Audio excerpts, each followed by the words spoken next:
오늘도 만남을 가져서 감사합니다. 오늘도 애청자 여러분과 함께 은혜를 나눌 말씀은 레위기서 1장 1절로 10절 말씀을 제가 봉독해 올립니다. 주께서 모세를 부르시고 회중의 성막으로부터 그에게 말씀하시기를 이스라엘 자손에게 일러 그들에게 말하라. 너희 중에 누가 주께 예물을 드리려면 너희는 가축 중에서 곧 소떼나 양떼 중에서 예물을 드릴지니라. 그의 예물은 소떼의 번제 희생이면 흠없는 수컷으로 드릴 것이며 회중의 성막문에서 주 앞에 자원함으로 드려야 할지니라. 그는 번제물의 머리에 안수할지니 그리하면 그것이 그를 위한 속죄로 주께 받아들일 것이니라. 그가 주 앞에서 그 소송아지를 잡을 것이며 제사장들인 아론의 아들들은 그 피를 가져다가 회중의 성막문 옆에 있는 제단 위 사면에 뿌릴 것이며 또 번제물의 가죽을 벗기고 각을 뜰 것이니라. 제사장 아론의 아들들은 제단 위에 불을 놓고 불 위에다 정연하게 나무를 놓고 제사장 아론의 아들들은 각 뜬 부분과 머리와 기름을 제단 위 불 위에 있는 나무에다 정연하게 놓을 것이나 그 내장과 다리들은 물에 씻어 제사장이 모두 제단 위에서 불살라 번제 희생으로 불로 드리는 제사가 되게 할지니 주께 향기로운 냄새니라. 만일 그 사람의 예물이 양떼 즉 양이나 염소의 번제 희생이면 그는 흠없는 수컷으로 가져올지니. 아멘. 자, 오늘은 레위기서 첫 번째 시간입니다. 하나님께 향기로운 냄새 첫 번째 시간인데 불로 드리는 제사가 되게 할지니 주께 향기로운 냄새니라. 불로 드린다는 것은 번제를 말합니다. 번제. 오늘은 좀 특별하게 이제 추석도 좀 다가오고 있는데요. 앞으로 얼마 있으면 매년 그 추석 때, 설 때, 또 명절 때가 가까워지면 자 교회를 우리가 구약으로 말하면 제단이죠. 이 제단의 제물에 대해서 말씀을 전하고 있습니다. 그래서 저는 오늘 이 제사에 관해서 말씀을 선포하게 됩니다. 과거에 여러분이 경험했던 제사는 죽은 자를 위한 제사였죠. 그런데 우리 기독인들, 우리 기독교의 제사는 예배입니다. 제사가 아니고 예배는 자신이 하나님께 올려드리는 것을 가리킵니다. 하나님께 올려드리는 예배는 영과 진리로 드리는 예배지요. 영과 진리로. 그래서 제사와 예배는 구분됩니다. 죽은 자를 위한 제사는 죽은 제사지요. 죽은 제사. 그러나 우리가 드리고 있는 예배는 산제사, 영과 진리로 드리는 예배이고 산 예배입니다.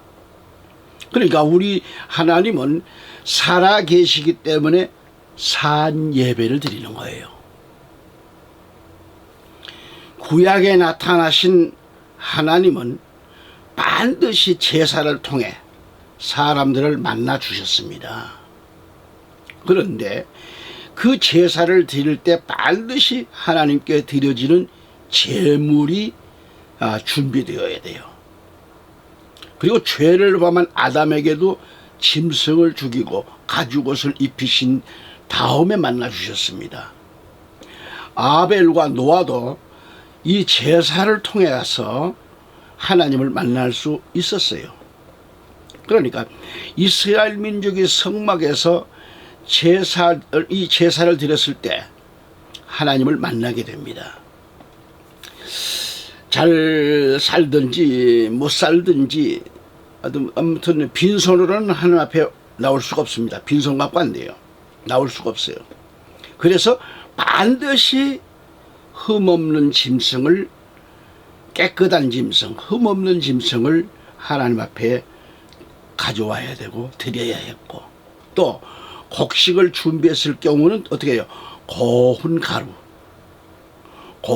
가루를 하나님께 드려야 합니다.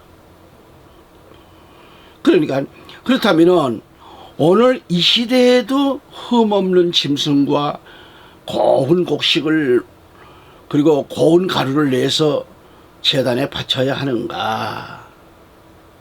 그렇지 않습니다. 구약의 제사 제물인 소, 양, 비둘기 등 참고로 이 짐승의 피를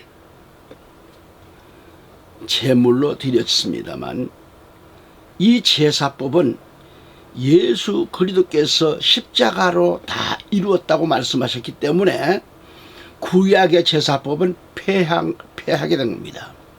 폐지된 겁니다. 그래서 구약 때와 같이 짐승을 잡아 제단에 드리고 곡식을 드린 그런 제사법은 예수 안에서 없어지고 완전해졌다는 것을 우리는 알아야 합니다. 아멘. 그러니까 하나님께 드려졌던 짐승과 곡식은 바로 예수 그리스도를 예표하는 그림자였잖아요. 십자가에 죽으실 예수 그리스도를 예표한 제사였습니다. 그러므로 이제 짐승을 죽이고 곡식을 드리는 그러한 제사법은 이제 없어요.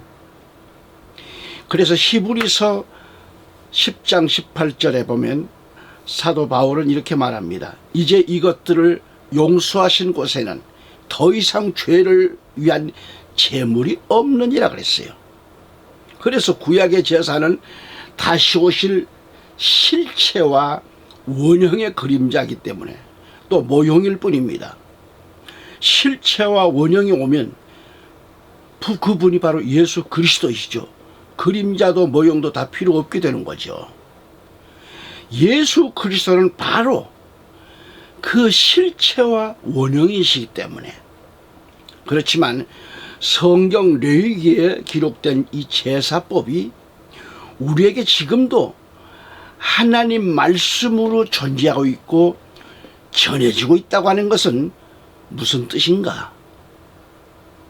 그것은 예수님이 십자가에서 자신을 드리고 우리에게 죄사함을 주시고 구원의 은총을 베풀어 주셨다는 이 사실을 깊이 깨닫고 우리로 하여금 예수 그리스도와 함께 산 제물이 되게 하려는데 그 목적이 있다 이겁니다. 청자 여러분, 내가 예수 그리스도를 믿는다고 하는 것은 예수 그리스도와 하나가 되는 사건입니다. 요한복음 6장 56절 말씀과 보면 내 살을 먹고 내 피를 마시는 자는 내 안에 거하며 나도 그 사람 안에 거하느니라. 갈라디아서 2장 20절에 보면 내가 그리스도와 함께 십자가에 못 박혔으나 그럼에도 나는 살아있노라. 그러나 내가 사는 것이 아니요 그리스도께서 내 안에 사시는 것이라. 내가 이제 육신으로 사는 삶은 나를 사랑하시어 나를 위해 자신을 주신 하나님의 아들을 믿는 믿음으로 사는 것이라 그랬습니다. 아멘. 이처럼 예수 그리스도께서 우리를 위하여 산 제물이 되어 주셨다는 말씀이에요. 산 제물로. 죽은 제물이 아니에요. 이 말씀을 믿는다면 우리도 하나님께서 받으시는 향기로운 제물, 향기로운 이 냄새가 되어야 한다, 그런 말씀입니다. 아멘. 에베소서 5장 2절에 사도 바울은 그리스도께서 우리를 사랑하시어 우리를 위하여 자신을 하나님 앞에 향기로운 냄새를 내는 제물과 희생으로 드린 것 같이 너희도 사랑 안에서 행하라, 이렇게 말씀합니다. 뿐만 아니라 로마서 12장 1절에 가보면 사도 바울은 뭐라고 말합니까? 그러므로 형제들아, 내가 하나님의 모든 자비하심으로 너희에게 권고하노니 너희 몸을 하나님께서 기뻐하시는 무슨 제물로 드리라? 거룩한 산 제물로 드리라. 이것이 너희가 드릴 합당한 예배니라, 이렇게 말씀했어요. 우리가 드리고 있는 예배가 산 제사가 되지 아니하면요, 영적 예배가 되지 아니하면 이것은 헛된 예배입니다. 주님과는 상관없는, 관계없는 그런 시간 낭비 뿐입니다. 시간 낭비일 뿐이죠. 헛된 예배가 돼서는 안 되잖아요. 그리고 우리가 주일날 교회에 나와서 예배 드리는 이 태도, 예배 드리는 그 몸, 그 생각과 마음이 어떻게 해야 될 것을 알아야 됩니다. 오늘날 예배는 너무 산만합니다. 예배를 드리는 건지, 그럼 잠깐 그냥 친구들 만나 엔조이 하는 식으로 그냥 그렇게 하고 가려는 건지. 자, 말라기서 봅니다. 말라기 선지는 말라기서 1장 13절에서 너희는 또 말하기를 보라, 이 얼마나 따분한 일인가 그래요. 이 얼마나 따분한 일인가 하며 그 일에 코웃음 쳤도다, 이런 말씀이 나옵니다. 만군의 주가 말하노라, 여호와 하나님 말씀한다는 얘기죠. 그리하여 너희는 찢기고 절며 병든 것들을 가져왔으니, 산만하잖아요. 어떻게 하나님 앞에 드려질 예물이 이 모양입니까? 너희는 찢기고 절며 병든 것들을 가져왔으니 이렇게 너희가 제물을 가져왔도다. 이렇게 너희가 제물을 가져왔도다. 우리가 현찰을 드린다든지 어떤 걸 드린다 할지라도 그 드리는 정신이 상처나고 감정이 구석에 묻어 있으면 이건 바로 병든 제물이요, 찢긴 제물이요, 온전한 제물이 아니잖아요. 어떤 사람은 주일날 돈만 내놓으면 헌금만 하고 어디 볼일 때문에 가고 골프장 가고 낚시 가고, 이거 여러분, 이거 매 맞을 짓을 하고 있는 거죠. 매를 맞아도 크게 맞아야겠죠. 응? 말라기서 말씀 보고 있잖아요, 지금. 이 얼마나 따분한 일인가 그랬어요. 너희는 또 말하기를 보라, 이 얼마나 따분한 일인가 하며 그 일에 코웃음 쳤도다. 만군의 주가 말하노라, 그리하여 너희는 찢기고 절며 병든 것들을 가져왔으니 이렇게 너희가 제물을 가져왔도다. 내가 너희 손에서 이것을 받아들여야 하겠느냐 그랬습니다. 참, 주가 말하노라. 말라기 2장 3절에서 보라, 내가 너희의 씨를 썩게 하고 너희 얼굴에는 똥, 곧 너희 엄숙한 명절에 똥을 바르리니 사람이 너희를 그 똥과 함께 치워버리리라. 여러분, 이 말씀을 오늘 이 시대를 비교한다면 현재 각 교회가 예배드리고 있는 형태가 너무도 많이 타락되었다고 생각하지 않습니까? 교회가 향기로운 냄새는 없고 배설물들로 가득 쌓여서 똥 냄새로 진동하고 있다는 것을 생각해야 됩니다. 교회에서 드리고 있는 예배자는 많은데 하나님께 영과 진리로 드리고 있는 제물이 없어요.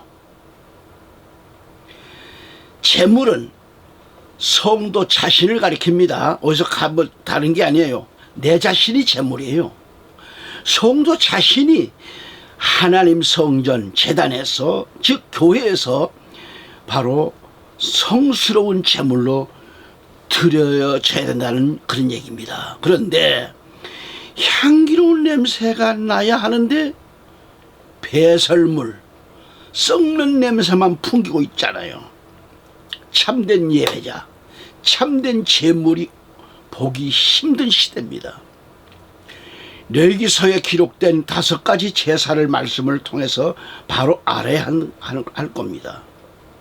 그런 의미에서 나 한 사람이라도 전능하신 우리 하나님께 드려지는 제물이 되어야 한다, 그런 것을 깨닫기에 우리 모두가 다 하나님 앞에 향기로운 제물이 될 수 있기를 우리 구주 예수 그리스도 이름으로 축원합니다.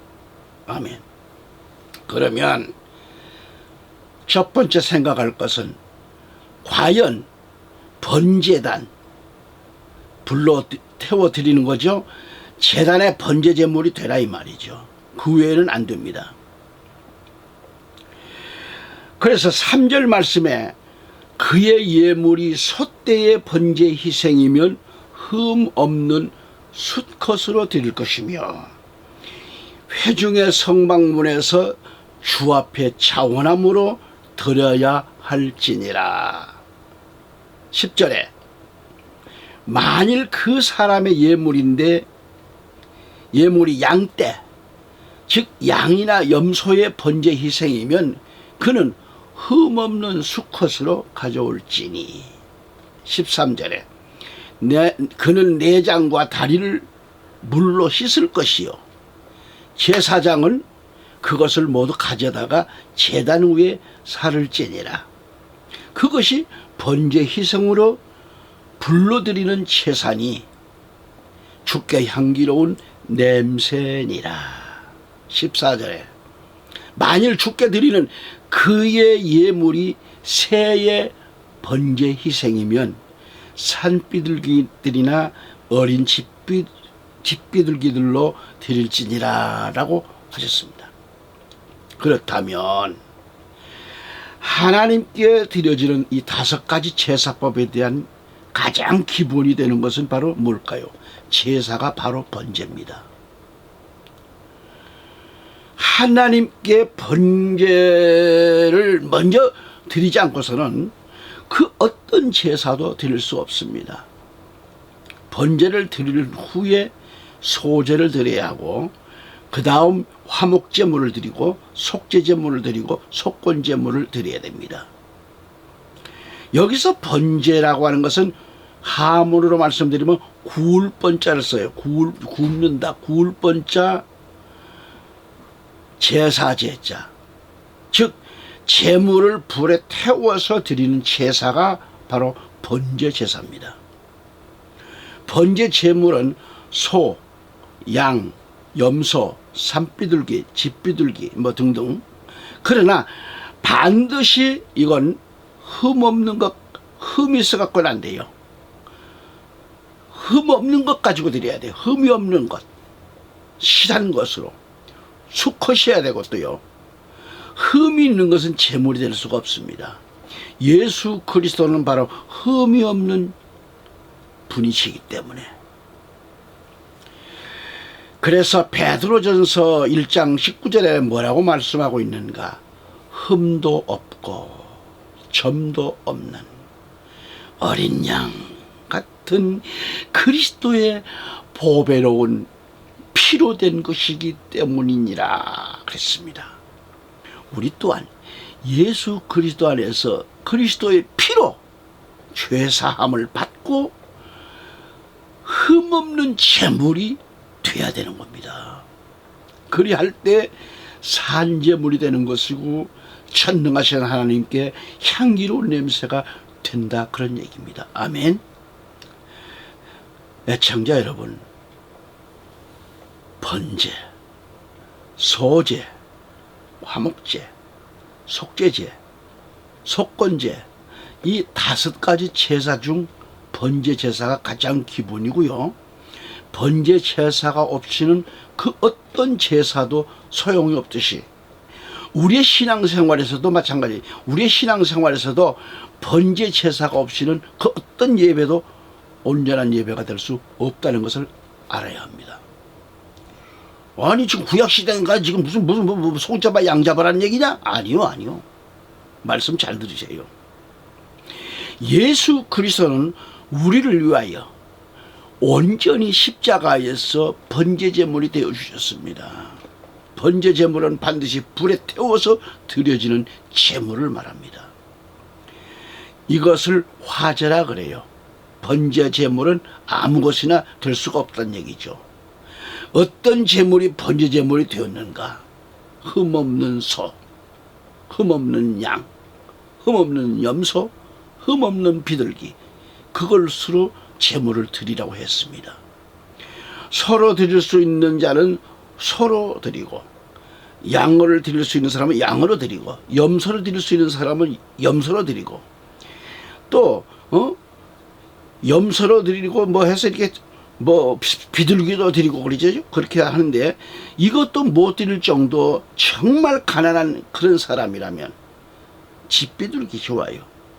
집비둘기도 없으면 산에 가가지고 산비둘기를 잡아와가지고 드리라는 거죠. 짐승으로 제물을 드리는 것은 뭘 말합니까? 예수 그리스도로 인해서 이미 제사는 폐해졌는데 이와 같은 구분이 우리에게 무엇을 의미할까요? 이미 다 이루셨고 폐해졌는데 우리에게 이 말씀이 무엇을 의미할까요? 너무 중요하기 때문에 이 강의를, 이 말씀을 오늘부터 시작하는 겁니다. 첫째는 흠없는 수송아지를 드려라 그랬어요. 드려야 돼요. 왜 흠없는 수소를 드리라고 했을까요? 뭘까 이게? 소의 특성을 알면 우리는 깨달을 수 있습니다. 잠언 14장 4절에 보면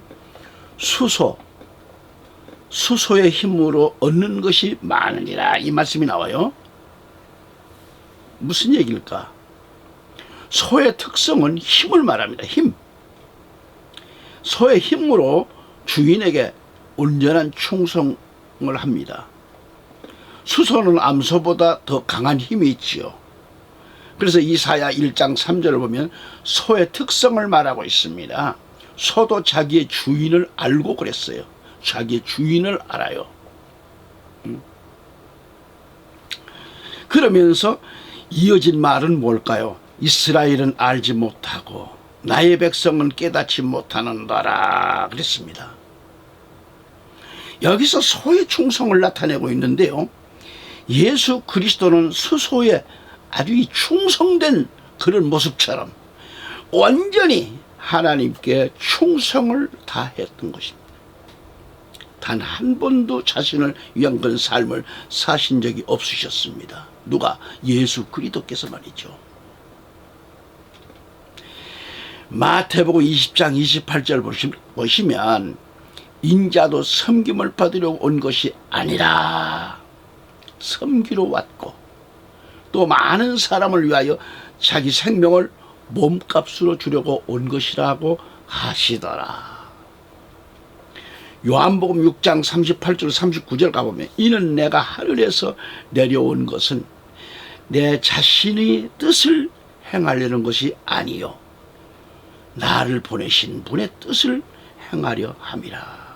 이것이 나를 보내신 아버지의 뜻이니, 즉 그분께서 내게 주신 모든 사람을 하나도 잃지 않고 마지막 날에 다시 살리는 것이라. 그 그리스도는 십자가의 죽으심을 앞에 두고도 내 뜻대로 마시고 아버지 뜻대로 하시옵소서. 내 뜻대로 마시고 아버지 뜻대로 하시옵소서. 끝까지 충성스러운 그런 모습을 보이신 그리스도이십니다. 마태복음 20장 28절 말씀에 인자도 섬김을 받으려고 온 것이 아니라 섬기러 왔고 또 많은 사람을 위하여 자기 생명을 몸값으로 주려고 온 것이라고 하시더라. 요한복음 6장 38절부터 39절에 보면 이는 내가 하늘에서 내려온 것은 내 자신의 뜻을 행하려는 것이 아니요 나를 보내신 분의 뜻을 행하려 함이라. 이것이 나를 보내신 아버지의 뜻이니 즉 그분께서 내게 주신 모든 사람을 하나도 잃지 않고 마지막 날에 다시 살리는 것이라. 그리스도는 십자가의 죽으심을 앞에 두고도 내 뜻대로 마시고 아버지의 뜻대로 하시옵소서. 끝까지 충성스러운 그런 모습을 보이신 예수 그리스도이십니다. 예수 그리스도가 거짓된 무리들 앞에서 조금도 굴하지 않고 힘있게 충성스러운 모습을 십자가에서 번제제물이 되었듯이 우리 또한 예수 그리스도 안에서 그리스도와 하나가 되었다면 번제제물이 되어야 하는데 수소 같은 힘있는 충성이 우리에게 있어야 한다, 그런 말씀이에요. 그러니까 수소의 모습은 오직 주인만을 위하여서 온전히 다 바쳐진 모습입니다. 예수 그리스도가 그렇게 자신을 하나님께 바치셨어요. 우리 또한 번제제물이 되기 위해서는 내 뜻이 아닌 하나님의 뜻대로 따르는 그런 자들이 되어야 번제제물이 된다, 그런 말씀입니다. 아멘. 우리가 기도할 때도 기도를 우리가 드리고 있습니다마는 기도를 드릴 때도 내 뜻대로 이루어달라고 기도한다고 하면 이 기도는 인본주의적인 기도이고 우리는 번제제물이 될 수 없습니다. 우리는 내 뜻이 아닙니다. 내 뜻이 아니라 하나님의 뜻을 먼저 깨닫게 해달라고 기도드리고 깨달음을 주는 대로 깨달음을 주는 대로 주시는 대로 우리는 충성을 다할 때 우리는 번제제물이 될 수 있는 거죠. 아무리 기도해도 깨달음이 안 온다면 깨달음이 올 때까지 기도드리는 것이 참된 충성스러운 그런 자의 자세라, 그런 얘기입니다. 하나님은 반드시 깨달음을 주십니다. 하나님 제단에 제물이 될 수 있는 자는 주님과 같이 하나님의 뜻에 온전한 충성을 다할 때 산제물이 될 수 있다는 이런 말씀이 되겠습니다. 아멘. 두 번째로 양이나 염소를 드려라 그랬습니다. 10절 말씀에. 그러니까 여기서 양이나 염소는 누구를 의미하는가? 예수 그리스도를 의미합니다. 또 우리도 의미합니다. 우리도 구약에 보면 어린 양의 모습이 5가지가 나와요. 첫째, 창세기 4장에서 아벨이 드린 희생제물, 바로 어린 양이죠. 둘째로 창세기 22장 이삭이 아버지 아브라함에게 제사할 때 제물이 어디 있느냐고 물을 때 번제할 어린 양은 하나님이 자기를 위하여 친히 준비하시리라 그랬고요. 세 번째, 출애굽기 12장 보면 이스라엘 백성들이 이집트에서 나올 때 죽여서 문설주에 발랐던 어린 양. 넷째는 레위기서 말씀에 속죄제물이 된 어린 양. 다섯째는 이사야 53장에 인격화된 어린 양. 마치 토수장으로 끌려가는 어린 양같이 이처럼 양은 희생을 의미하고 있습니다. 그러니까 양은 실제적으로 온전히 희생하는 동물이죠. 양은 젖, 털, 뿔, 가죽, 고기, 내장까지 하나도 버릴 것이 없다 그러지요. 100% 모두 다 사용합니다. 양털, 가장 비싼 고급 의류에 사용됩니다. 양고기, 가장 맛있는 고기가 됩니다. 양뿔, 아주 귀한 장식용에 사용되죠. 또 양가죽은 뭐요? 의복에 사용됩니다. 종이 발명 전에는 기록하는 데도 사용했습니다. 종이가 없을 때 이렇게 기록을 했어요. 양 가죽에다가. 그러니까 또 그것뿐입니까? 양피, 인간 몸에 아주 좋다고 그러죠. 양피가, 양의 피. 또 양변. 이 변이 걸음 비율이 아주 좋답니다. 그런 게 써였어요. 예수님 일생이 하나님을 위한 온전한 희생의 삶이었습니다. 그걸 말씀하고 있는 겁니다. 우리 예수님이 온전히 자신의 몸을 다 주고 십자가에서 죽으셨어요. 한 방울의 물도 피도 없이 다 우리를 위해 흘리시고 죽으셨습니다. 양은 털을 깎을 때도 꼼짝하지 않고 가만히 있는 거예요. 주인이 털을 깎다가 잘못해서 피를 좀 흘리게 한다 할지라도 양은 가만히 있는 겁니다. 양을 죽일 때도 양은 조용히 있는 겁니다. 칼로 목을 잘라도 반항하지 아니하고 가만히 있는 겁니다.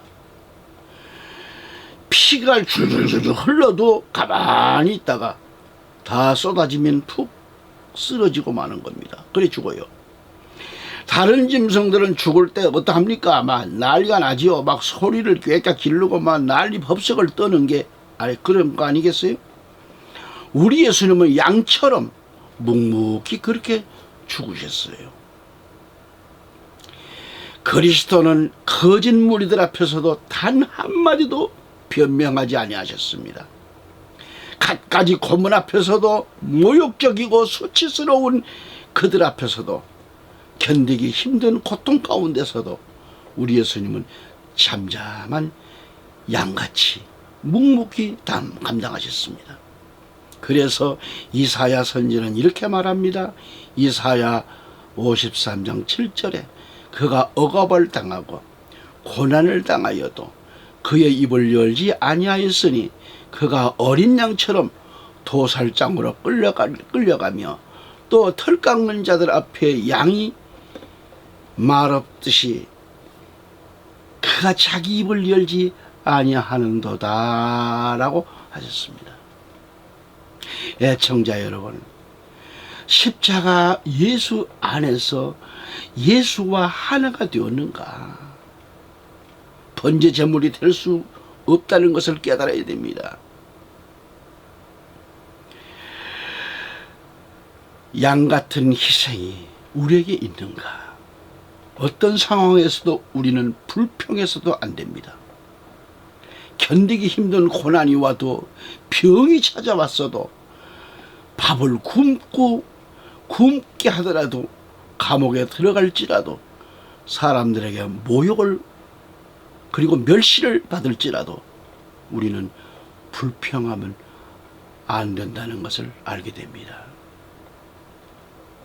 이게 바로 참된 성도의 변화예요.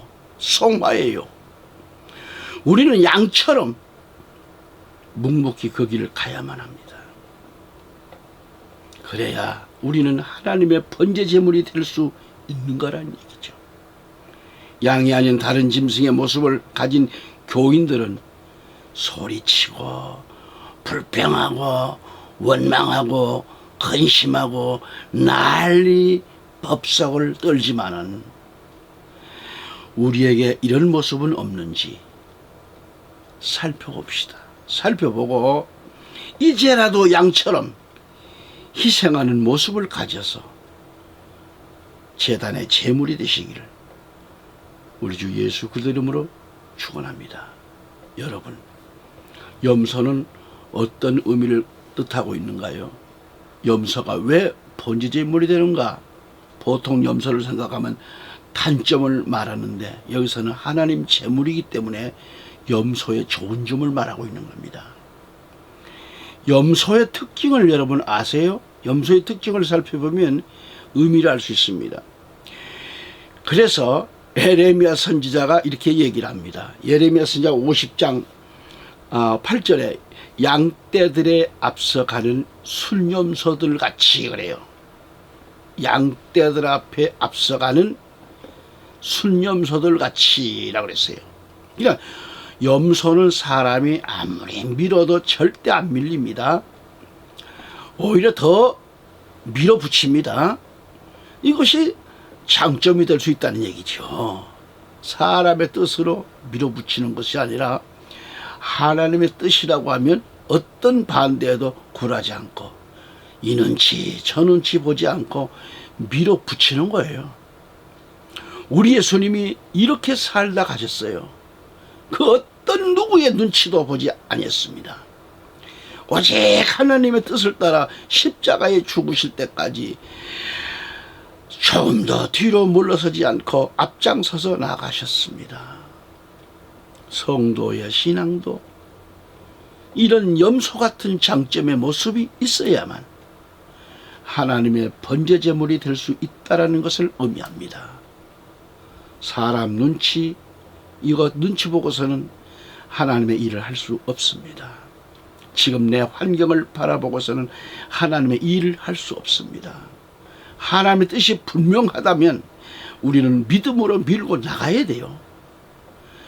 그리할 때 우리는 제단의 산제물이 되는 겁니다. 강한 교회가 될 수 있는 것은 이러한 염소, 염소, 소 같은 성도들이 있을 때 교회는 강력한 그리스도의 몸된 교회가 될 수 있다는 그런 말씀입니다. 아멘. 그 다음에 세 번째는 비둘기를 드려라 그랬어요. 14절에. 자, 비둘기가 왜 번제제물이 될 수 있었는가? 왜? 그리고 비둘기가 우리에게 무슨 의미를 주고 있는가? 비둘기의 특징을 이렇게 성경에서 찾아보면 알 수가 있습니다.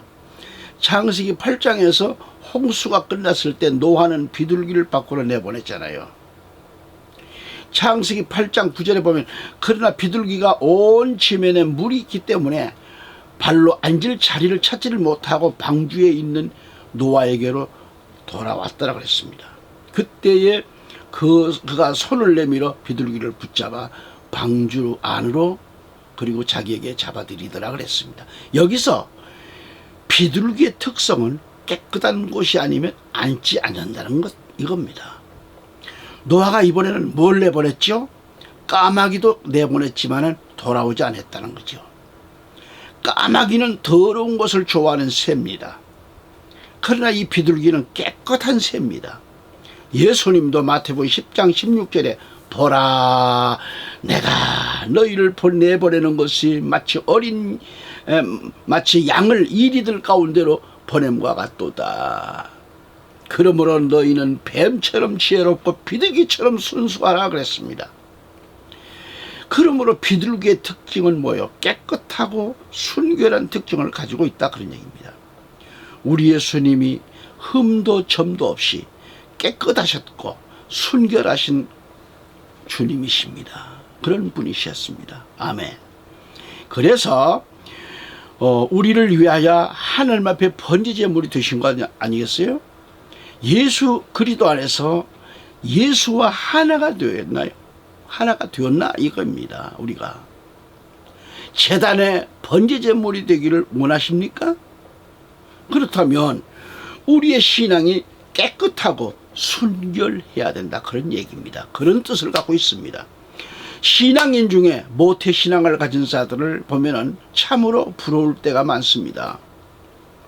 술 한 번 먹지도 않고 담배 한 번 피워보지도 않고 아름답게 자란 그들의 신앙을 보면 참으로 비둘기처럼 깨끗하고 순결한 모습을 보는 것 같습니다. 물론 그렇지 못한 자식들도 있지요. 물론 모태신앙이라고 해가지고 다 비둘기 같은 신앙은 아니다는 얘기입니다. 또 모태신앙이 아니라고 해서 비둘기 같은 신앙인이 되지 못하는 것도 아닙니다. 중요한 것은 우리가 그리스도 안에서 온전히 새 사람이 되어야 돼. 새 사람이 되라. 말씀으로 새로워지고 성령으로 거듭난 삶을 살아갈 때 비둘기 같은 신앙인으로 하나님께 드려지는 제물이 될 것입니다. 청자 여러분, 각자의 믿음의 분량대로 우리는 주의 일을 해야 합니다.